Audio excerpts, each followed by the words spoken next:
I mean, it has that. It's the beach life. It's the sun all day. 13 years together, but never a ring. The quiet breakup of Bruno Mars and Jessica Caban has left fans demanding answers after the couple completely went their separate ways. Following months of cryptic social media hints and rumors of a painful split, the tight-lipped singer is finally shattering his silence on the relationship's end. So, what did Bruno Mars say, and why is he speaking up now? Join us as we piece together the timeline, reveal the hidden tension, and dissect the truth about why they finally called it quits. From Harlem to Hollywood, the story of Jessica Caban and Bruno Mars. Behind the record-breaking hits, the explosive choreography, and the dazzling stadium lights of a historic pop career, one constant force remained steady through every single high and low. The world knows Bruno Mars as the ultimate showman, but when the curtains closed, he was half of one of Hollywood's most fiercely guarded romances. Their story did not start under the glare of paparazzi flashbulbs, but rather in a quiet, unexpected moment at a New York City hotel restaurant on the Lower East Side. A chance encounter there sparked an instant connection, launching a partnership that would quietly endure and shape the singer's life for over a decade. Even as the singer's career skyrocketed into the stratosphere, the couple made a conscious choice to keep their love entirely out of the public eye. In an industry where relationships are often traded for headlines, they chose privacy, shielding their bond from the relentless media circus. Aside from the occasional family group photo or birthday post, they deliberately refrained from posting about each other on social media. This strict boundary only made the rare glimpses they did share feel incredibly special to onlookers. After hitting a massive milestone together, she broke her usual silence to celebrate their 10-year anniversary by sharing a sweet, nostalgic throwback photo from their very first vacation together. Long before she became the steady rock beside the pop superstar, she was building a name and a thriving career entirely on her own terms. Her path to success took off rapidly, thanks to Hollywood icon Jennifer Lopez, who handpicked her to model for an exclusive fashion collection. This massive opportunity gave her immense professional exposure, thrusting her into the high-fashion world and providing invaluable industry experience. Though that specific clothing line eventually closed its doors, she always looked back on that foundational era with immense gratitude, later sharing an old newspaper clipping of her early modeling days to publicly thank Jennifer for launching her career. Driven by a desire to fully unite their lives, she eventually made the life-changing decision to leave her hometown of Harlem, New York. She packed up her life and moved across the country to Los Angeles, where the couple built a private sanctuary together, complete with their beloved Rottweiler named Geronimo. This domestic bliss provided a safe haven from the chaos of global fame, allowing the superstar to ground himself between massive world tours. Yet, as any artist knows, true love rarely runs a completely smooth course, and their deep bond inevitably became the emotional engine behind some of the most vulnerable music of the generation. Considering much of the music is deeply romantic, it is no surprise that the raw ups and downs of the relationship lent themselves as direct inspiration in the recording studio. The singer-songwriter later revealed that his devastating ballad about regret and lost love was written during a particularly rocky, painful time when he felt he was in imminent danger of losing her forever. While the couple managed to weather that storm and never actually went through an official breakup at that time, the track was written through the terrifying lens of a final goodbye. The emotional weight of that period ran so deep that he admitted he still gets visibly overwhelmed performing it live, noting that bringing up those memories feels exactly like bleeding. The experience left such a scar that he openly refused to discuss it further, firmly stating that the song was simply too close to home to talk about. As the relationship stabilized, she continued to expand her own artistic horizons, successfully branching out into the world of television acting.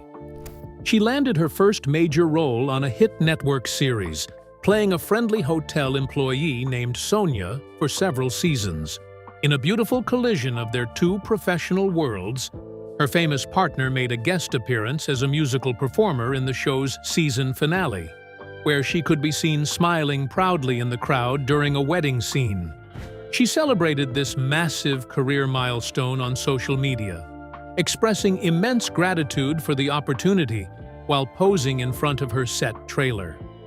Simultaneously, she proved her entrepreneurial spirit by launching her very own limited edition swimwear line.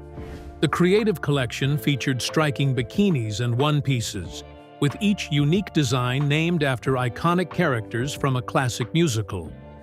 While her design venture showcased her fashion-forward vision, the brand's social media channels eventually stopped updating after a few years, leaving fans to wonder if she had shifted her focus back toward acting and supporting her partner's ever-growing musical empire.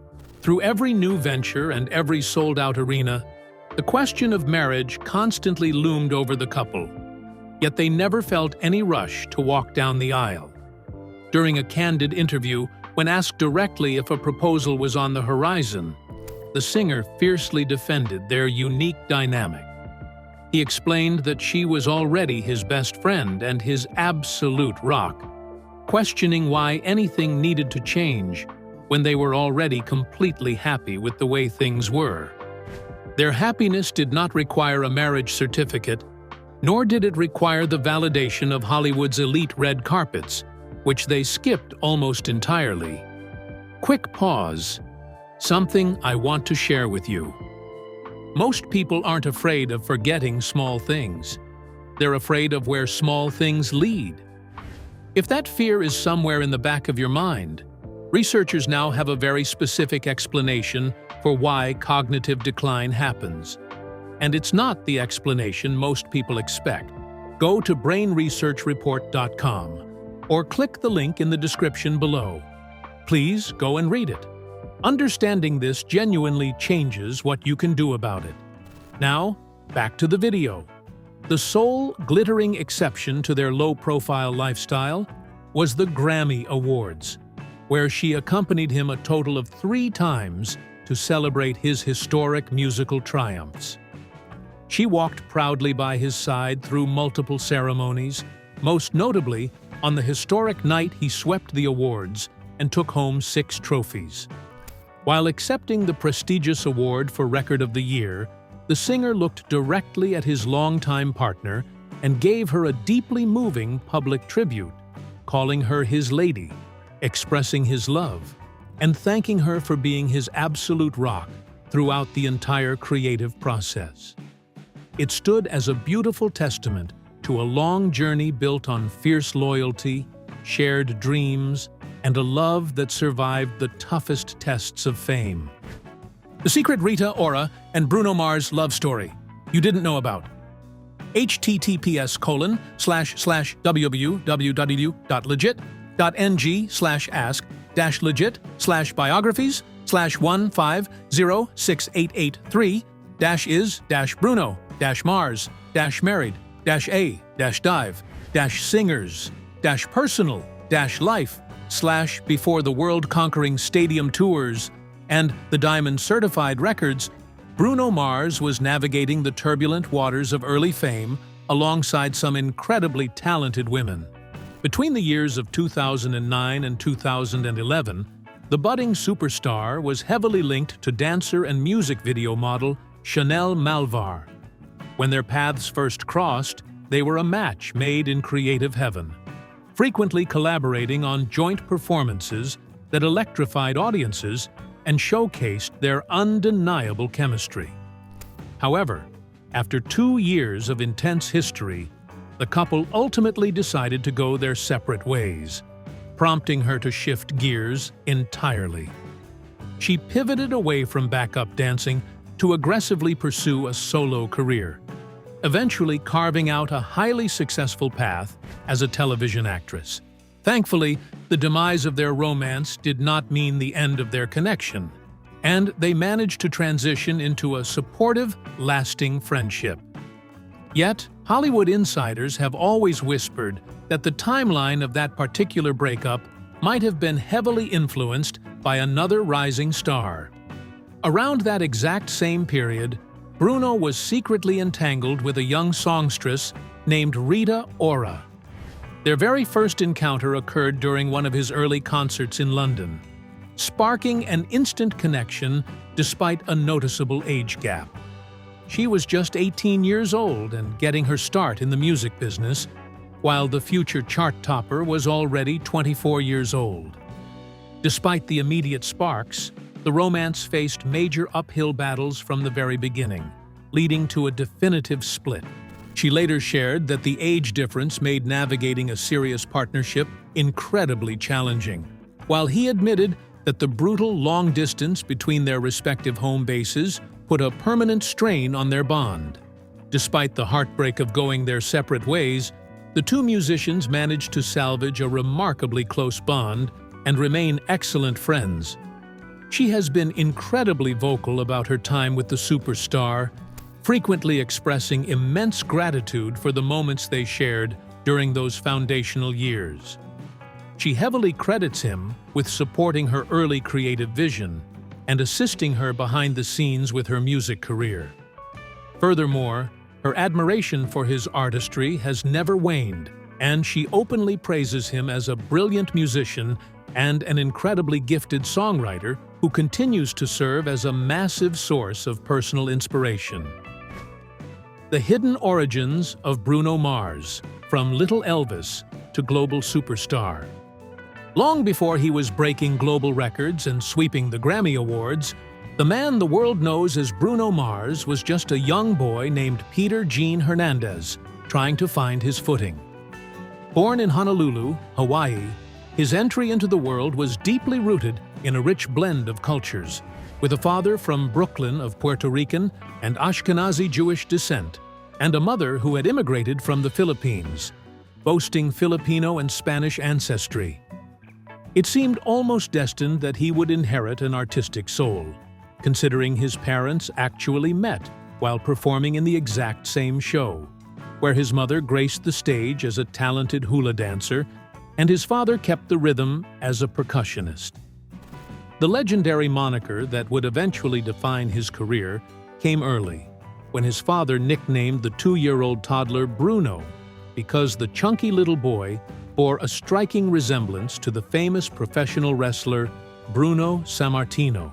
Growing up as one of 6 children, he was completely immersed in a household that lived and breathed entertainment, exposing him to an incredibly diverse playlist of rock and roll, reggae, hip-hop, and rhythm and blues. His mother's beautiful vocals and his father's passionate performances of classic rock legends served as a daily masterclass. But it was his uncle who truly shifted things into overdrive by giving a 3-year-old Bruno the push to start impersonating music royalty, like Elvis Presley and Michael Jackson. By the time he was just 4 years old, he was already a seasoned working musician, performing 5 nights a week with his family's lively band, the Love Notes, at major island venues like the Sheraton Waikiki. He became a local sensation across Hawaii for his uncanny stage presence as Little Elvis. Though his childhood stardom was not without its hilarious hiccups, including a memorable moment at age 5 when he accidentally wet himself right in the middle of a passionate performance of a classic ballad. Despite his parents temporarily panicking that they might be pushing him too hard, the determined little performer never wavered for a single second. His undeniable charisma quickly caught the eye of Hollywood, leading to a prominent cameo role as a miniature Elvis in the hit film Honeymoon in Vegas, and a television appearance on the Arsenio Hall show when he was just 6 years old. Throughout his grade school years, his life was a whirlwind of dual shows every single night, singing oldies and teaching himself how to play the drums, guitar, piano, and various percussion instruments. However, the glittering childhood fantasy came to a crashing halt when he turned 12. A painful year marked by his parents' sudden divorce, the ultimate disbanding of the family musical act, and the catastrophic failure of his father's various business ventures. Suddenly, the young entertainer found himself plunged into severe poverty, moving into the slums of Hawaii, where he, his brother, and his father were forced to live in a car, on cold rooftops, and even inside the abandoned structures of a closed bird zoo where his father used to work. School changes followed, bringing along a wave of intense bullying, but his natural charm and undeniable talent eventually won over his peers and made him incredibly popular once again. Throughout high school, his early days of shape-shifting into musical icons heavily dictated his evolving artistic style, especially after he picked up the guitar with a fierce passion inspired by rock legend Jimi Hendrix. He joined a talented group called the Schoolboys, opening for his father's brand new band and pulling in $75 a show by performing seamless Michael Jackson routines for local crowds. His massive breakthrough into the mainland music scene finally arrived when his supportive sister played a simple demo tape for a high-ranking record executive, who was so blown away by the raw talent that he immediately summoned the teenager to Los Angeles. Fresh out of high school, the hopeful artist packed his bags to pursue his dreams on the West Coast, though he was instantly shocked by the intense poverty and squalor of his new neighborhood. Realizing his birth name lacked the showbiz sparkle he desired, he officially crafted his stage identity by combining his childhood nickname with the word Mars, playfully joking with women that he must be from another planet, since they always called him out of this world. More importantly, the clever name change was a calculated business move to prevent rigid record executives from stereotyping him as just another Latin artist and forcing him to sing exclusively in Spanish. The transition to California proved to be a brutal reality check for a young man who had spent his entire life earning a steady living from live performances back home. Suddenly, the singer found himself facing the terrifying reality of having his phone lines shut off and struggling to make rent, which forced him to frantically lie about knowing how to DJ just to pocket under-the-table cash. He managed to secure a coveted contract with Motown Records, but the major deal unfortunately went nowhere, and he was abruptly dropped by the massive label in less than a year with absolutely nothing to show for it. Refusing to return home to Hawaii as a failure, he utilized that painful rejection as fuel, transitioning into a behind-the-scenes powerhouse by landing a publishing deal and learning the precise science of writing massive pop hits. Alongside a brilliant team of producers and his close collaborator, Philip Lawrence, he spent 5 intense years studying the catalog of legendary music, honing his craft, and playing in a local cover band just to survive.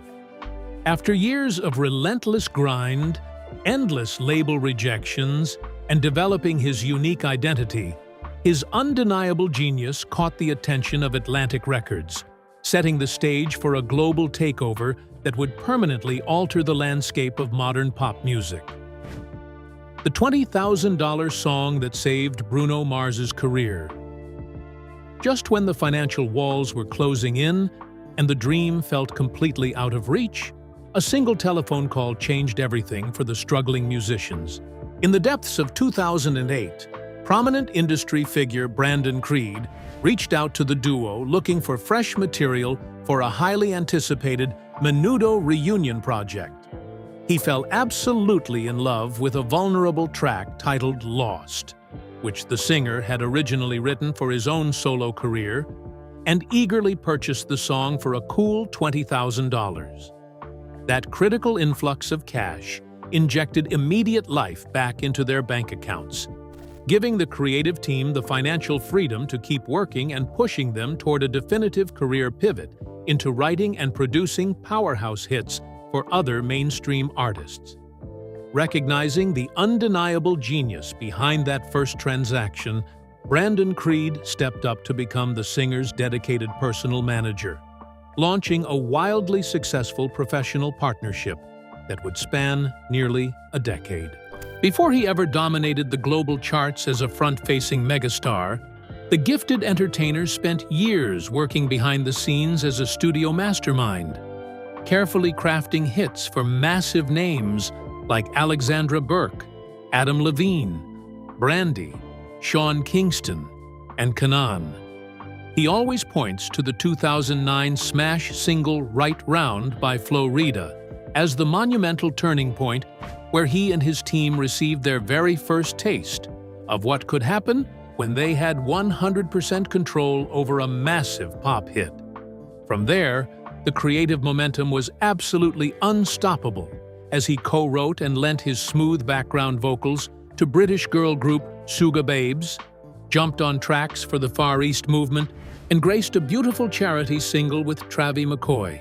Yet, the world could only ignore his golden voice for so long, and his definitive transition from an anonymous studio writer to a globally recognized solo artist finally arrived when he was featured on the legendary hooks of Nothin' on You by B.O.B. and Billionaire by Travie McCoy.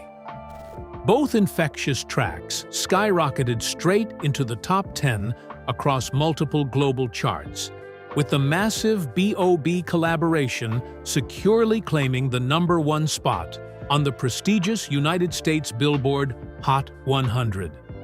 Reflecting on those early breakout moments, the singer noted that those tracks were strategically designed for a rapper-singer dynamic, admitting that if he had sung the entire song himself, it likely would have sounded too much like a nostalgic 90s R&B track instead of a fresh pop anthem.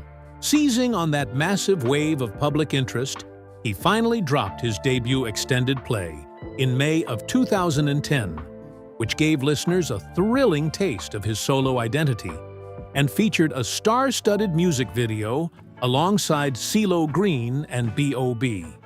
His genius as a writer was simultaneously cemented when he and his production team composed the massively successful Grammy-nominated anthem Fuck You for CeeLo Green, proving he could rule the charts even when he wasn't the one standing at the microphone.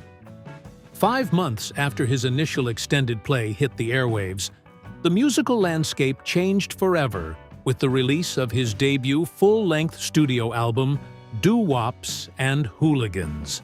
The record took the entire world by storm, introducing a string of massive global singles, including Just the Way You Are, Grenade, and The Lazy Song, instantly transforming the Hawaiian native into an international superstar and earning him his very first Grammy Award for Best Male Pop Vocal Performance. Refusing to slow down, he followed up that massive triumph in December of 2012 with Unorthodox Jukebox, dropping the smash hit Locked Out of Heaven 2 months prior to tease a thrilling new sonic direction. The critically acclaimed album, which also featured iconic tracks like Treasure and the deeply emotional ballad When I Was Your Man, effortlessly captured the Grammy Award for Best Pop Vocal Album and solidified his place as modern music royalty.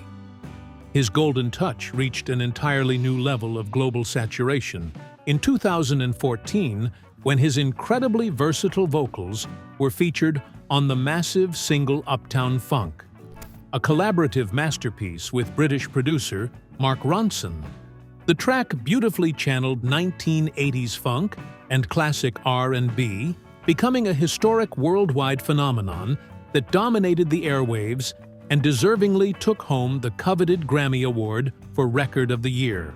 The singer kept that vintage momentum going strong with his third studio album, 24K Magic, drawing heavy inspiration from 90s R&B and executing an absolute clean sweep at the Grammy Awards by taking home the prestigious trophies for Album, Record, and Song of the Year for his smash hit, That's What I Like.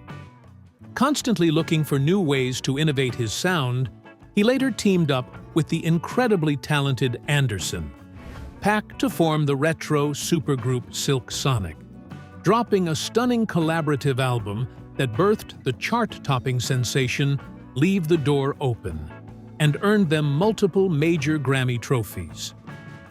Proving his massive appeal crosses all global boundaries, he recently collaborated on major singles with South Korean pop icon Rosé of Blackpink and American superstar Lady Gaga, with his beautiful duet with Gaga titled Die With a Smile, picking up the Grammy for Best Pop Duo Performance. Now, in the present year of 2026, the visionary icon has just released his highly anticipated fourth full-length studio album titled The Romantic. Co-produced alongside his brilliant past collaborator, Demille, the record leans heavily into beautiful 1970s Philly soul and vibrant Latin rock, with its infectious debut single, I Just Might, instantly debuting at #1 to prove that Bruno Mars remains an absolutely unmatched force in music history. The 2010 arrest that almost ended Bruno Mars' career before it began. Before the silk shirts, dazzling stage lights, and historic Grammy speeches, the pop superstar had a dangerous, not-so-glamorous moment in Las Vegas that could have completely flipped his entire career trajectory and ended his romance before it even truly began. Back when his signature voice was just starting to blow up radio speakers worldwide, a wild night in Sin City nearly destroyed his momentum and ruined the life he was trying to build. Most fans never even clocked how close he came to losing everything, including the woman who would become his absolute rock through the craziest years of his life. In the autumn of 2010, right around the same time his debut album was breaking into the global charts, the singer was picked up by local authorities inside a restroom at the Hard Rock Hotel and Casino. Law enforcement officials discovered him holding a little over 2.5 grams of cocaine, a shocking revelation that threatened to permanently derail his rising stardom and tear his personal life apart. Instead of dragging the legal battle out through a messy public trial, he chose to take a strategic plea deal, owning up to his actions in court and immediately enrolling in an intensive drug education program. He also dedicated 200 hours of his time giving back to the community through extensive public service, while paying a hefty financial penalty. 2 years later, after successfully ticking off every single legal requirement, the entire case was officially dismissed and wiped from his record. The high-profile drug arrest definitely clashed with the clean-cut love song image that millions of fans had fallen in love with. But behind closed doors, it served as the ultimate wake-up call for his relationship. Looking back on that terrifying period, the singer viewed the entire ordeal as a harsh, divine warning that one foolish choice could instantly yank away all the success and love he had slaved away for over the years. It was a lesson that completely snapped him into focus, forcing him to realize that a lifetime of preparation and the future of his relationship could be taken away in a single second. The overwhelming embarrassment placed him in a very weird space mentally, but it ultimately made him appreciate the unwavering support of the people who stayed by his side when things looked incredibly dark. He credits that specific hardship with saving his relationship from an early grave, as it forced him to reevaluate his lifestyle and commit fully to building a stable private life away from the chaotic temptations of Hollywood.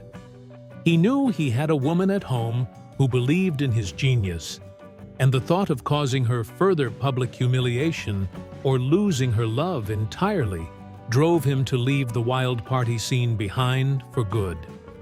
This newfound maturity allowed their bond to deepen in ways it never had before, turning a potential disaster into the solid foundation they needed to survive the intense pressures of global fame.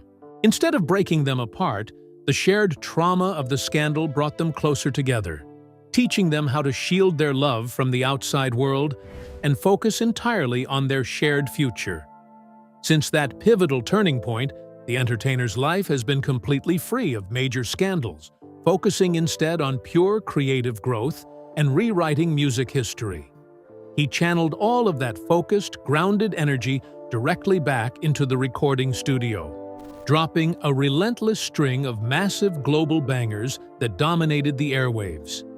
He followed up his initial success with powerhouse albums, scooping up prestigious awards left and right, while collaborating with industry legends like Mark Ronson, Cardi B, and Anderson .Paak. That brilliant partnership with Paak eventually evolved into the full-on retro funk project known as Silk Sonic, getting audiences completely hooked all over again and proving that his talent was completely unmatched. By choosing growth over destruction, he not only saved his historic musical legacy, but also protected the private romance that remained his greatest sanctuary through it all. Looking back, the end of Bruno Mars and Jessica Caban's decade-long romance. After 13 years of building an absolute fortress around their private lives, the pop world's most fiercely guarded romance has finally hit a breaking point, and Bruno Mars is finally shattering his silence on the relationship's end. Intense speculation about the status of Bruno Mars and Jessica Caban first started reaching a fever pitch when shocking reports indicated the pair spent the entire holiday season completely separate from one another. The internet rumor mill immediately went into overdrive when sharp-eyed fans noticed Jessica Caban had completely scrubbed their previous milestone anniversary photos straight off her social media page, hinting at major behind-the-scenes trouble. While a formal joint statement was never released to the public tabloids, Jessica Caban dropped a massive hint about the closure of their 13-year chapter by replying to comments online, softly stating that she would always celebrate and be happy for Bruno Mars's continued achievements while cheering from afar. Even through the painful shift, Bruno Mars has kept a lingering digital footprint of respect by continuing to like her updates, proving that the deep affection between Bruno Mars and Jessica Caban has not completely vanished. Addressing the long-standing mystery of why Bruno Mars and Jessica Caban never walked down the aisle, Bruno Mars looked back on his past perspective with a mix of nostalgia and bittersweet reality, recalling how Bruno Mars used to laugh off the intense public pressure to tie the knot. In the eyes of Bruno Mars, Jessica Caban had always been his absolute best friend and his ultimate rock, and Bruno Mars genuinely believed they were completely happy just navigating life on their own terms without a marriage certificate validation. Bruno Mars used to joke that his laid-back view on marriage might get Bruno Mars into trouble once Jessica Caban actually read his interviews, but the passage of time ultimately revealed a deeper divide in their long-term visions. Despite their incredibly rare public outings, the bond between Bruno Mars and Jessica Caban was beautifully displayed during 3 glittering Grammy Award ceremonies, culminating in a historic night where Bruno Mars swept 6 major accolades and looked directly into the crowd to publicly thank Jessica Caban for standing fiercely by his side throughout the grueling creative process. Breaking his silence on the true reality of their domestic life, Bruno Mars confirmed that he and Jessica Caban never welcomed any children together throughout their 13 years, though they poured an immense amount of love into raising their beloved Rottweiler named Geronimo inside their stunning multi-million-dollar mansion. Bruno Mars also opened up about how their intense bond served as the direct emotional engine for the most vulnerable art created by Bruno Mars, particularly his devastating ballad about regret and heartbreak. Bruno Mars confessed that Bruno Mars originally wrote that track during a remarkably rocky and fragile period when Bruno Mars felt in absolute danger of losing Jessica Caban forever, making the lyrics almost too painful for Bruno Mars to discuss in public. While Bruno Mars and Jessica Caban managed to escape a permanent breakup during that specific storm and secure a temporary happy ending, Bruno Mars admitted that performing the song live feels exactly like bleeding, because it forces Bruno Mars to pour his guts out and drag up those heavy emotions all over again. Bruno Mars reflected on how the reality of a global music career and the brutal distance of massive stadium tours eventually forced a painful shift in their dynamic, changing the way Bruno Mars and Jessica Cabin held on to each other. Bruno Mars playfully joked about how the romantic ideals of buying flowers and holding hands quickly devolved into trying to keep a relationship alive through computer screens and social media messages while Bruno Mars was traveling across the world. Ultimately, whether this definitive closing chapter marks the absolute end of the history between Bruno Mars and Jessica Cabin or leaves a tiny door open for a future reconciliation, their legendary 13-year journey has left a permanent impression on millions of fans worldwide. Do you think Bruno Mars and Jessica Cabin have finally called it quits? Share your thoughts with us in the comments below. Don't forget to like, share, and subscribe. Also, click the next video shown on your screen. You will enjoy it.